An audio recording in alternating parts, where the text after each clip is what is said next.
Nettoyons chaque jour devant nos maisons. C'est l'opération de salubrité en cours dans la commune de Koumassi. Occasion de sensibiliser la population à prendre une part active dans l'assainissement de leur cadre de vie. Franck Quadio.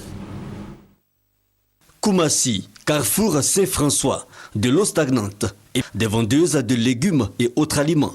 Non loin, carrefour Inch'Allah, un marché improvisé et des conditions d'hygiène pas toujours respectées. Ces femmes, membres d'un collectif d'ONG, ratissent quotidiennement la zone. Objectif, sensibiliser sur la salubrité. La propreté d'abord.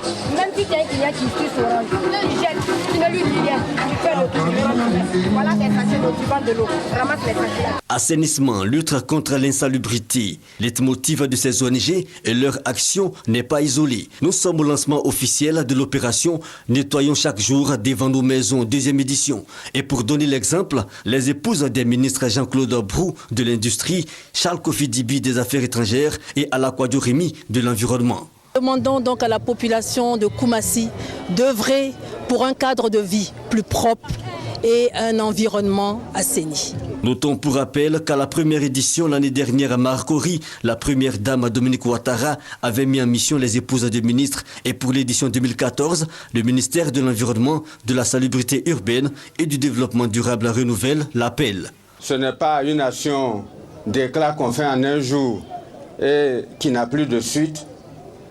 Par conséquent, dans les communes, vous avez des comités de salubrité qui peuvent être appuyés par le ministère ou l'ANASU. Écoutez les conseils que ces structures pourront vous donner pour que nos villes soient propres.